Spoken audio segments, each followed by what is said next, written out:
창세기를 3주째 살펴보고 있습니다. 하나님께서 땅의 흙을 빚어서 우리를 지으셨습니다. 그래서 우리는 하나님 안에서 만족함으로써 하나님께 영광 돌리도록 지어진 존재였습니다. 그런데 그 말씀대로 살았어야 하지만 그렇지 못했다라고 하는 것이 창세기 1장부터 11장까지의 이야기입니다. 그래서 창세기 1장부터 11장까지의 이야기는 앞으로 성경에서 펼쳐질 거대한 이야기들의 큰 구조를 반복해서 보여줍니다. 그 구조가 바로 인간이 지은 죄와 하나님의 심판과 그리고 그 심판에 따라오는 하나님의 은혜인 것입니다. 먼저 아담과 하와가 선악과를 먹습니다. 이건 죄였죠. 하나님께서 에덴 동산에서 쫓아내십니다. 이것이 하나님의 심판입니다. 그런데 하나님은 아담과 하와에게 가죽옷을 지어 입히시고 자녀를 낳아 기르게 하심으로써 생육하고 번성하여 땅에 충만하라는 하나님의 말씀이 성취되게 하십니다. 이것이 바로 하나님의 은혜인 것이죠. 그러면 노아의 이야기도 있습니다. 노아 때는 사람들의 죄로 말미암아 세상에 죄가 가득했습니다. 그 자체가 죄이지요. 하나님께서 물로 땅을 심판하셨습니다. 그래서 심판으로 끝난 것 같은 노아의 이야기는 노아라는 한 사람을 구원하시고 그 사람에게 생육하고 번성하여 땅에 충만하라는 말씀을 2번 허락하심으로써 노아로부터 시작될 하나님의 은혜의 시간을 보여주셨습니다. 아담과 하와도 또 노아도 죄와 심판과 은혜의 이야기 속에 있는 것입니다. 그렇다면 우리가 지난주 살펴봤던 바벨탑 이야기는 어떨까요? 사람들이 탑을 높게 쌓습니다. 그리고 하나님께 닿고자 합니다. 그것이 바로 죄였습니다. 그래서 하나님은 그 바벨탑의 사람들을 심판하셔서 흩으십니다. 그리고 바벨탑의 이야기는 여기서 끝나게 됩니다. 즉 창세기 이야기의 구조 그리고 우리가 알고 있는 성경 전체의 이야기의 맥락에서 본다고 하더라도 이제 바벨탑의 사람들이 은혜 받을 때가 됐는데 이렇게 심판으로 끝나면 안 되는데 하고 생각이 드는데 바벨탑의 이야기는 이렇게 심판으로 끝나게 되어버립니다. 그렇게 되면 이 이야기를 몰입해서 읽으면 어떤 생각이 드냐면 하나님 역시 죄를 심판하시는구나. 하나님 참 냉정하고 무서우신 분이시구나. 그래서 혹시 지금 내 삶이 하나님의 심판처럼 느껴지는 분들이 계신다면 내가 지금 이 삶이 내가 지은 죄로 말미암아 하나님이 나에게 심판을 가하고 계시는구나. 근데 이 심판이 마치 끝나지 않을 것 같은 형벌처럼 나는 이걸 계속 짊어지고 살아야 하는가 보다 라고 하나님의 뜻을 오해하기도 합니다.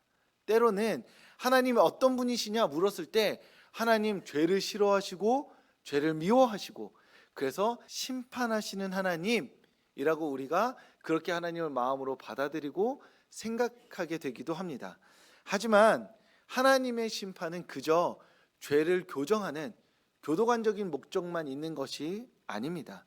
하나님의 심판은 오히려 우리의 죄를 우리가 죄 가운데 있을 때 우리를 일으켜 세우셔서 말씀의 자리로 걸어가게 하는 재활복구적인 은혜의 성격이 있는 것이 바로 하나님의 심판이고 또 하나님의 마음인 것이죠.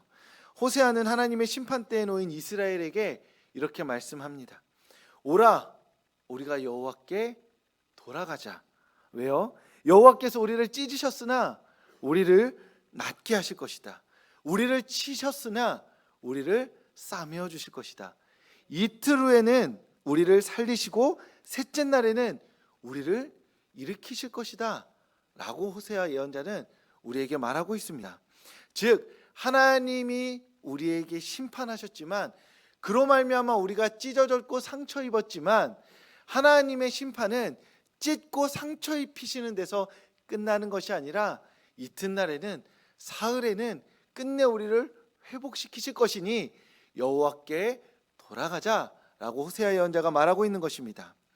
오늘 우리의 삶이 우리를 모래처럼 흩으시는 하나님의 심판처럼 느껴진다면 마치 형을 다 채워야지만 나올 수 있는 형벌처럼 느껴진다면 그것은 사단의 거짓말입니다.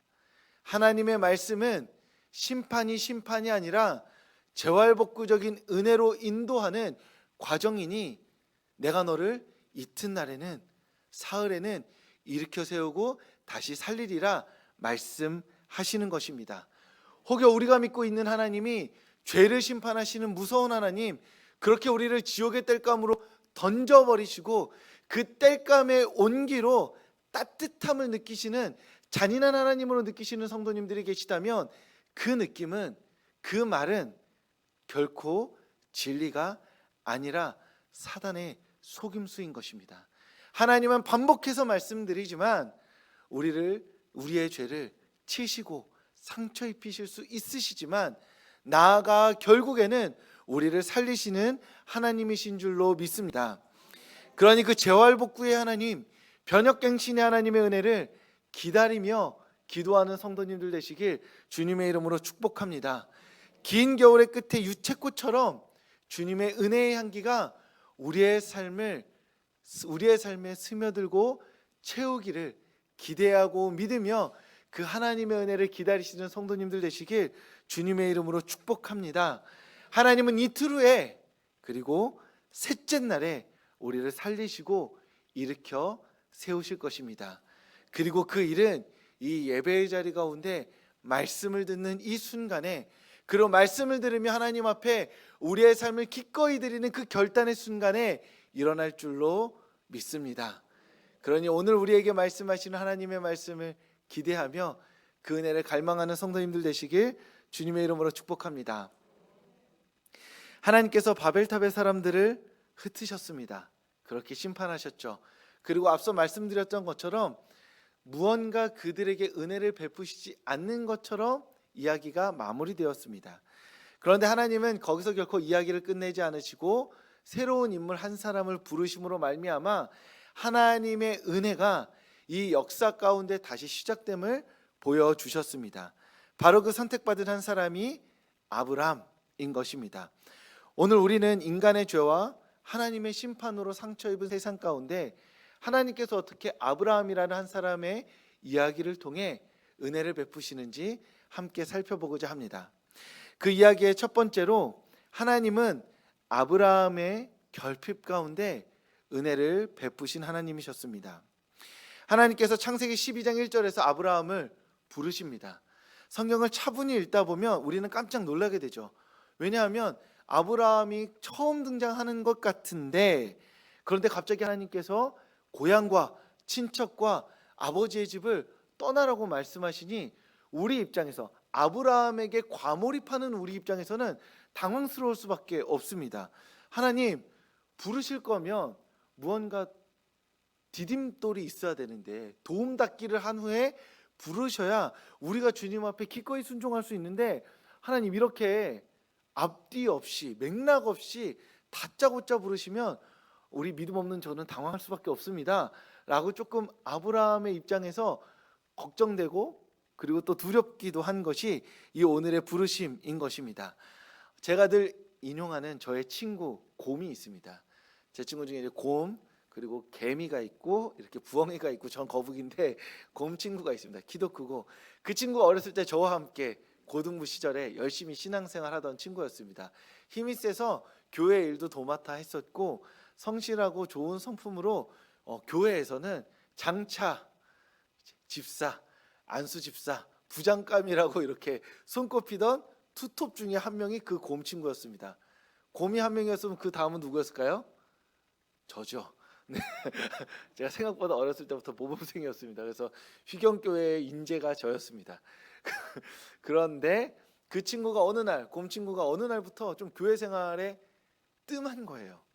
저는 하나님을 사랑하면서 뜨거워지고 있는데 이 친구는 뭔가 모르게 하나님께 헌신의 장작을 넣어야 되는데 그때마다 장작을 이렇게 밑장 빼듯이, 소위 말하는 3개 넣고 2개 넣고 2개 넣을 때 하나 넣는 모습이 친하니까 보이는 겁니다. 그래서 어느 날 제가 진지하게 한 번 물어본 적이 있습니다. 왜 그러냐? 하나님 좋은 분이고 네가 하나님을 믿고 사랑하고, 너 솔직히 나나 너나 하나님 말고 믿을 게 뭐가 있냐? 집 가난하고 아빠 직장 없고 엄마가 돈 벌어서 우리 먹여 살리는데 너랑 나 솔직히 말하면 하나님 말고 백이 뭐가 있냐? 이렇게 술 마시면서 얘기한 게 아니라 편의점에 앉아서 새벽 2시 3시에 콜라 한 잔 놓고 마시면서 야, 이럴 수 없다, 우리 하나님을 사랑하자, 제가 막 붐업을 했더니 그 친구가 말하기를 하나님을 조금씩 알아가다 보니까 갑자기 어느 날 선교사로 부를 것 같은 촉이 왔대요. 자기 나름대로는 하나님. 그래서 저를 보니까, 제가 대학 간 걸 보니까, 제가 기독교학과 가니까 지금 너도 느닷없이 걸려서 지금 하나님한테 낚인 거 아니냐. 근데 나는 대학교는 다행히 피했는데 혹시나 하나님이 갑자기 내 인생을 180도 틀어버릴까 겁난다. 그러는 거예요. 그러면서 하는 얘기가, 하나님은 이제 천국 갈 정도는 내가 믿고 있으니까 걱정하지 마라. 우리가 지금 전쟁 나도, 핵전쟁이 나도 눈 감았다 뜨면 우린 여전히 천국의 GS25시에서 같이 콜라를 마실 것이다 라고 이야기해서, 이게 안심을 해야 되는지 퇴근을 해야 되는지 몰랐던 기억이 있습니다. 그러니까 제 친구가 믿고 있는 하나님은 어떤 하나님이냐면, 느닷없이 그 인생의 맥락과 상관없이 갑자기 번개같이 그 삶을 부르시는 하나님이신 거죠. 이 친구는 자기의 삶도 책임져야 되고, 자기의 삶 안에 여러 가지 계획들이 있고 문제들도 많이 쌓여 있는데, 갑자기 하나님이 부르시면 하나님 뜻 따라 가야 되면 이 산적한 문제들 어떻게 해결해야 될지 모르는 계산까지 이미 끝내놨던 겁니다. 한편으로 저는 나는 철이 없어서 주님을 따르나? 라는 마음도 들었고, 한편으로는 그렇게 계산할 수밖에 없는 친구의 삶이 측은하게 여겨지기도 했습니다. 우리가 하나님을 생각할 때 그 하나님은 우리에게 어떻게 말씀하시는지, 어떻게 찾아오시는지, 어떻게 부르시는지 생각할 때 창세기 12장 1절을 보면 제 친구의 걱정처럼 찾아오시는 것 같아 보입니다. 아무 맥락 없이 자고 있는데 자 가자 이런 것처럼, 평범하게 대학교 생활을 즐기고 있는데 어느 날 우편물에 편지가 하나 와서 열어보니 입대하세요 라는 편지가 온 것 같은 어떤 종말론적인 인생이 막 찾아오는 것 같은 것처럼 보일 수 있지만, 하지만 하나님이 아브라함을 부르실 때 창세기 12장 1절에서 갑자기 부르신 게 아니시죠. 하늘을 막 부유하시다가 세상을 둘러보시다가 누구가 없나 하고 막 글적글적 하시다가, 야, 넌 거 같다, 아브라함 너 약간 눈에 띄네, 너 갈래? 하고 부르신 게 아니시라는 겁니다. 하나님은 아브라함의 인생을 아셨고 아브라함의 삶을 주목하여 보셨고, 그 충분히 주목하여 보신 상태에서 아브라함을 부르셨던 것이죠. 어디서부터요? 창세기 12장 1절이 아니라 창세기 11장 30절부터 아브라함의 인생을 주목하여 보고 계셨던 겁니다.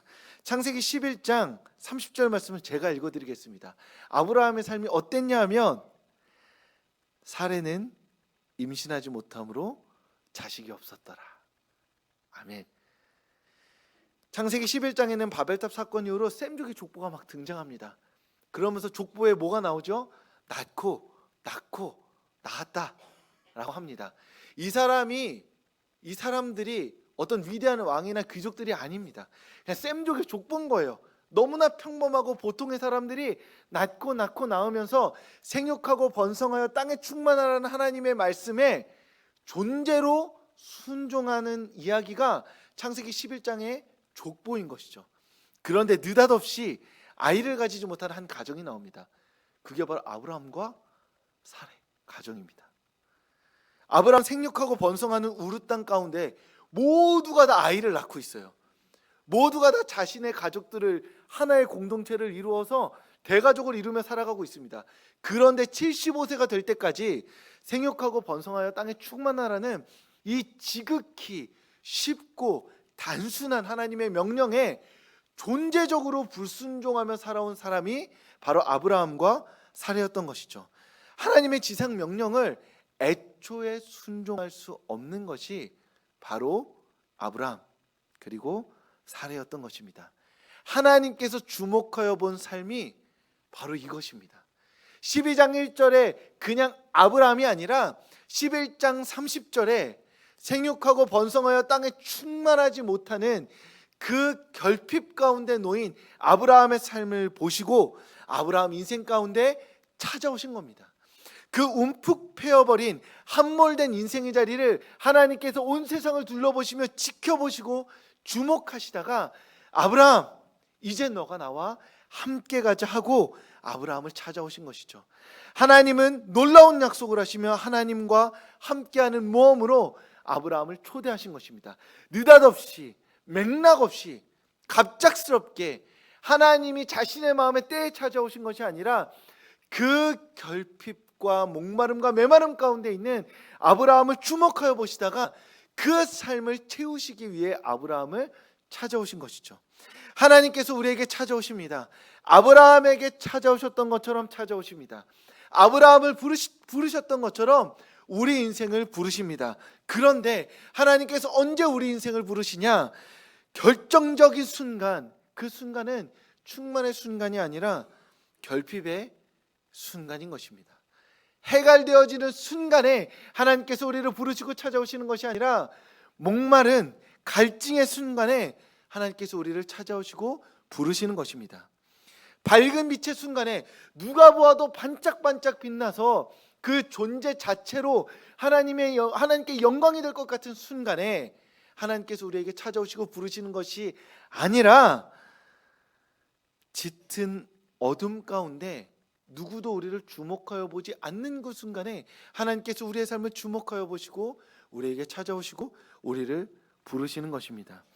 도저히 생육하고 번성하여 땅에 충만할 수 없을 것 같을 때 내 자신 안의 삶에서 하나님의 복이 될 자신이 스스로 없어서 하나님 끝난 건가 봐요 라고 고백할 수밖에 없는 그 흙처럼 부스러져 버릴 것 같은 위태로운 삶의 순간에 하나님께서 그 삶을 주목하여 보고 계시다가 우리를 부르시고 하나님 우리에게 말씀하여 주시고 우리의 삶의 지팡이와 막대기로 인도하시는 선한 목자가 되어 주신다는 것입니다.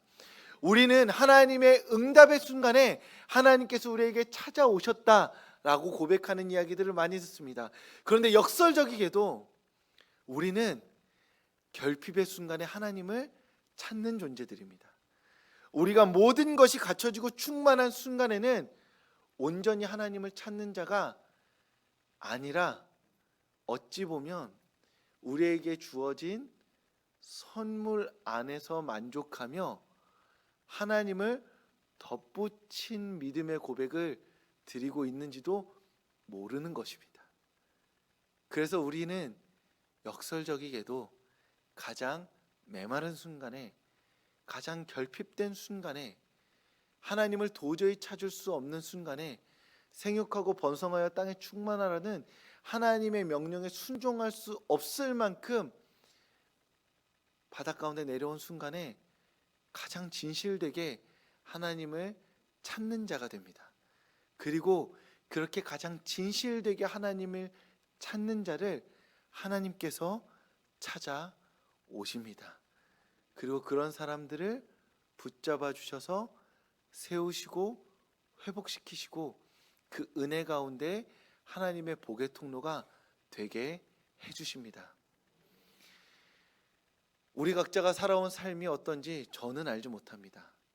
저의 삶은 성도님들이 모르시듯 지금 성도님들이 살아가고 계신 삶의 구체적인 삶의 자리를 저는 알지 못합니다. 하지만 우리의 삶에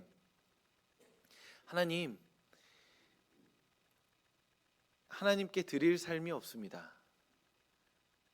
나의 삶의 어떠한 성취와 영광이 그리고 그 불꽃이 다 사그라든 것 같습니다.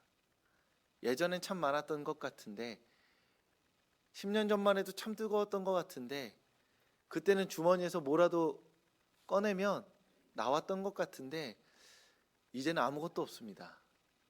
그래서 그저 이렇게 멀찍이 떨어져서 하나님이 무슨 일을 하시는지 구경하고 있습니다 라고 말씀하시고 그렇게 하나님을 바라보고 계신 성도님들이 계실 줄 압니다.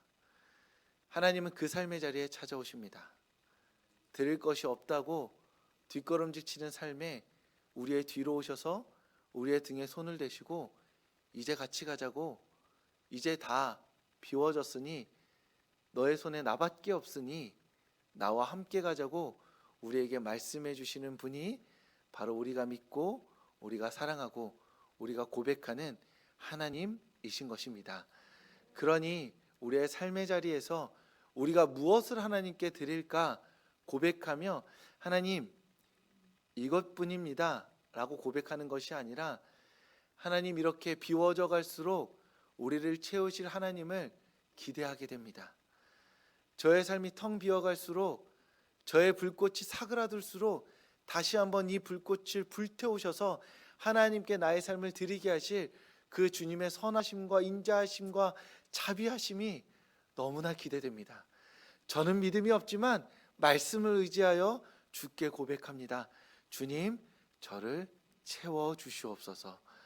저의 인생 가운데 찾아와 주시옵소서. 저를 다시 한번 불러주시고 주님의 손 가운데 사용하여 주시옵소서. 그 기대감으로 주님께 믿음을 다해 우리의 삶을 드리고 드려진 삶을 사용하실 하나님을 기대하는 성도님들 되시길 주님의 이름으로 축복합니다. 두 번째로 하나님은 아브라함이 복이 되게 하셨습니다. 아브라함이 고향과 친척과 아버지의 집을 떠나 다다르게 될 땅, 하나님은 내가 너에게 보여줄 땅으로 가라 말씀하셨죠. 보여줄 땅이 어디죠? 일단 보여줄 땅으로 가라. 하나님 그러니까 보여줄 땅이 어디죠? 보여줄 땅으로 가라. 그러니까 위로 가나요? 앞으로 가나요? 뒤로 가나요? 시속 80km로 가나요? 어떻게 가나요? 그러니까 아무튼 보여줄 땅으로 가라. 이 대화가 계속 반복됩니다. 그러니 우리는 이 말씀에 아브라함에게 과몰입하면 어떻게 되냐면 하나님 그러니까 어디로 가냐고요. 내가 밟고 있는 곳도 땅이고 앞으로 가도 땅이고 뒤로 가도 땅인데 제 기준으로 보자면 포항도 땅이고 제주도도 땅인데 인천도 땅인데 어느 땅이 하나님 보여주시는 땅입니까? 보여줄 땅이니 미래형인데 그러면 어딜 가야 그 보여줄 땅을 확신할 수 있습니까? 라고 우리는 묻게 됩니다. 아브라함은 보여줄 땅으로 가라고 할 때 가장 먼저 당연히 우리와 같이 어디로 갑니까? 물었을 겁니다. 아브라함은 아버지 데라가 가던 하란을 지나 가나안 땅으로 가던 그 자연스러운 삶의 길이 하나님께서 보여줄 땅의 맥락이라 생각하고 그 길을 차근차근 따라갑니다. 즉 나의 삶이 지금 살아가고 있는 이 맥락 안에 하나님께서 땅을 보여주실 것이니 이 삶에서 갑자기 이탈해서 멀리 가는 것이 아니라 이 이동 경로 안에서 내가 살아가고 있는 삶의 안에서 하나님이 보여주실 땅을 기다리며 묵묵히 삶을 살아가자 판단했던 것이죠. 이것이 이 말씀에 대한 아브라함의 첫 번째 판단이었습니다. 그런데 두 번째 더 중요한 것이 있습니다. 무엇이냐 하면 아브라함이 아무튼지 간에 어느 땅에 도착했을 때 땅에는 사람이 살고 있습니다. 땅은 고정이죠. 부동합니다. 그런데 사람은 땅마다 다릅니다.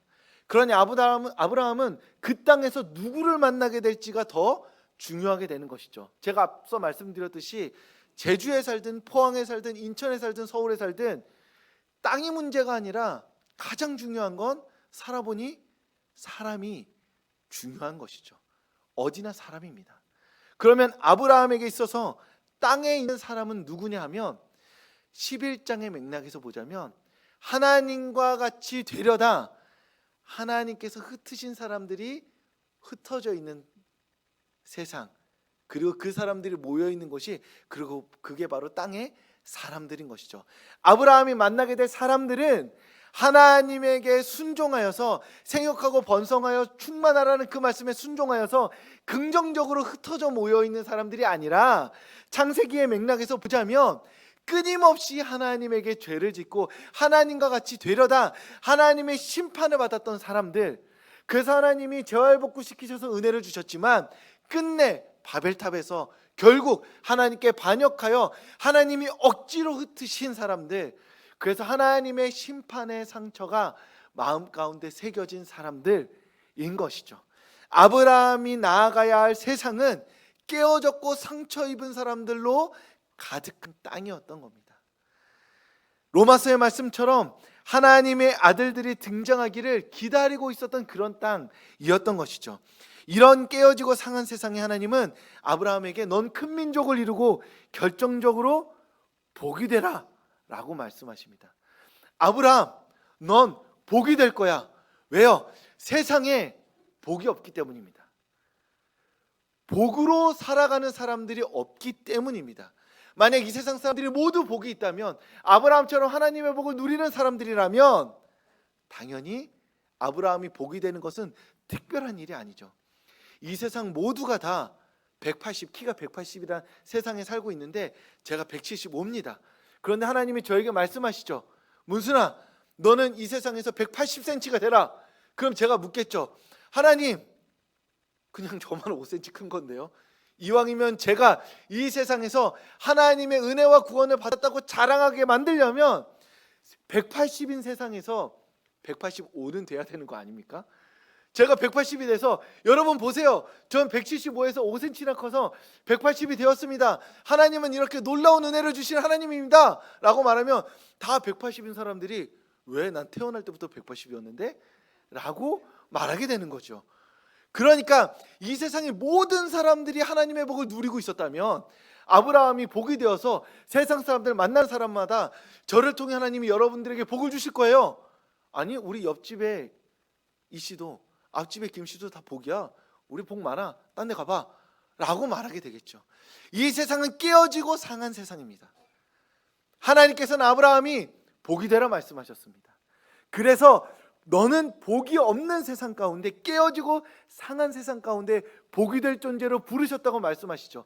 그런데 이 말이 왜 아브라함에게 너무 슬픈 말이냐면, 그 마음은 후벼 파는 말이냐면, 아브라함은 갈대아 우르에서 유일하게 하나님의 심판을 받은 사람입니다. 생육하고 번성하여 땅에 충만할 수 없는 사람이잖아요. 주변 사람들이 다 복 받았습니다. 다 하나님의 복을 누리고 있는 사람들이에요.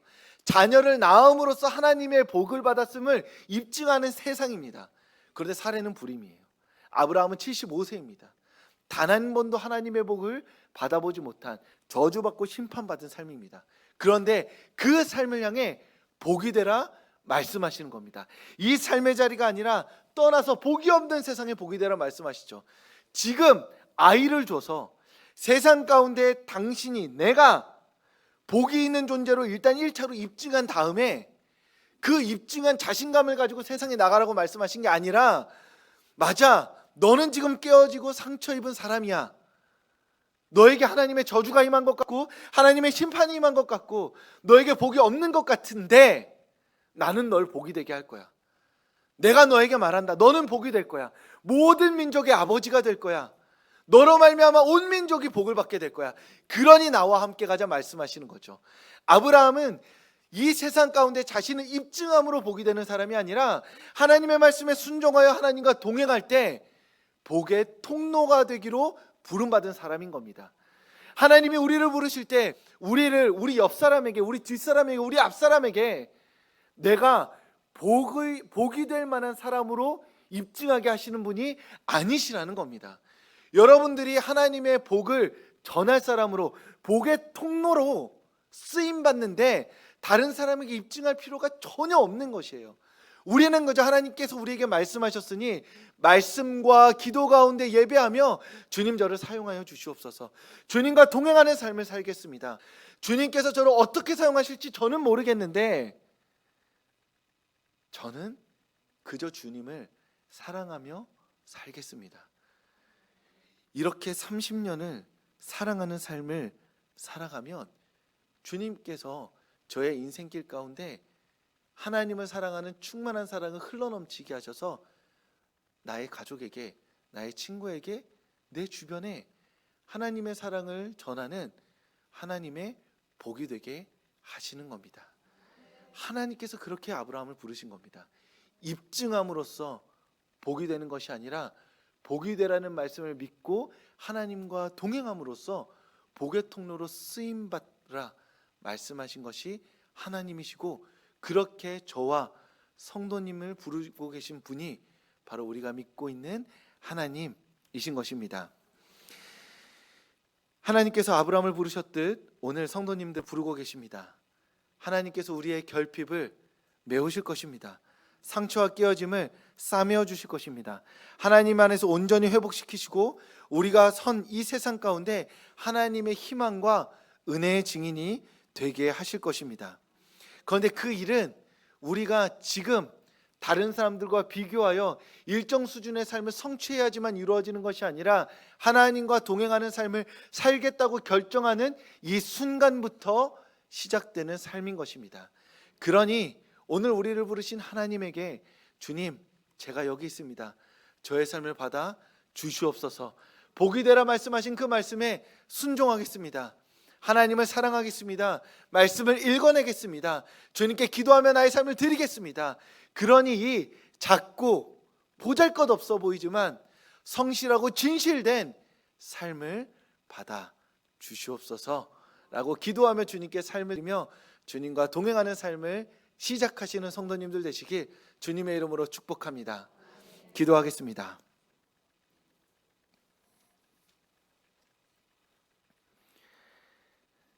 하나님, 기도합니다.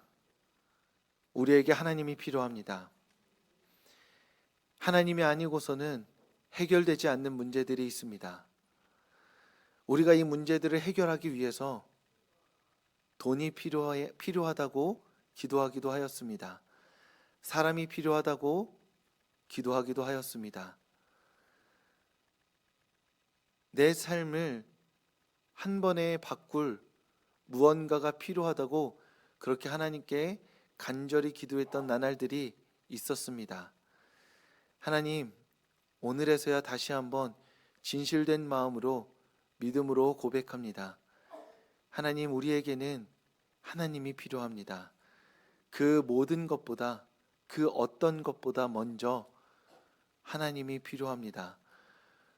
우리의 결핍을 채우시고 우리를 위로하시며 재활 복구시키셔서 변혁 갱신하게 하시는 그 하나님의 은혜가 우리에게 필요합니다. 그러니 하나님, 우리에게 말씀하여 주시옵소서. 우리의 삶을 능력의 오른손으로 붙잡아 주시옵소서. 우리에게 하나님의 희망을 허락하여 주시옵소서. 그로 말미암아 우리가 하나님과 동행하는 삶을 시작하고자 합니다. 그 믿음의 발걸음을 내디뎌 보고자 합니다. 그러니 아버지 하나님, 우리에게 용기를 더하여 주시옵소서. 용감하게 내디딘 믿음의 발걸음이 넘어지지 않도록 우리와 동행하여 주시고 우리의 발에 힘이 되어 주시며 우리의 손에 붙잡아 주시옵소서. 하나님, 이제 한 주간의 삶을 마주하며 발걸음을 떼고자 합니다. 우리가 마주할 삶이 결코 쉽지 않음을 이곳에서 아멘을 크게 외치며 자신 있게 고백했던 것만큼 그렇게 쉽게 감당할 수 있는 한 주간의 삶이 아님을 우리는 알고 있습니다. 때로는 넘어질 것이고 때로는 실수할 것이며 때로는 죄를 짓기도 할 것을 우리는 이미 알고 있습니다. 하지만 하나님, 우리의 삶이 우리의 죄와 또 하나님의 심판과 끝내 우리를 회복하시는 하나님의 은혜의 이야기임을 이 시간 믿음으로 고백합니다. 그러니 우리가 혹여 죄 가운데 넘어졌을 때, 그래서 마치 하나님의 심판의 자리에 있는 것처럼 느껴질 때 끝내 우리의 이야기가 하나님의 은혜로 마무리되어질 것을 믿는 우리가 되게 하여 주시옵소서. 그래서 죄의 자리에서 넘어져 있는 것이 아니라, 심판 가운데 눈물 흘리는 것이 아니라 은혜의 이야기로 끝날 해피엔딩을 믿으며 당당하게 주님과 함께 동행하기로 결단하며 자신의 자리에서 일어나는 우리가 되게 하여 주시옵소서. 모든 어둠의 순간에 하나님의 말씀이 기억나 하나님으로 다시 일어서는 우리 성도님들 그리고 서울교회가 되게 하여 주시옵소서. 사랑합니다 예수님. 예수님 이름으로 기도합니다. 아멘. 이제는 우리 주 예수 그리스도의 은혜와 하나님의 사랑과 성령의 교통하심이 우리 삶의 이야기가 죄에서 심판에서 끝나지 않고 하나님의 은혜의 이야기로 해피엔딩으로 끝나게 될 것을 믿고 하나님과 동행하는 삶을 결단하는 이 자리 가운데 모인 모든 이들의 머리 위에 지금부터 영원까지 함께 하시길 간절히 축원하옵나이다. 아멘.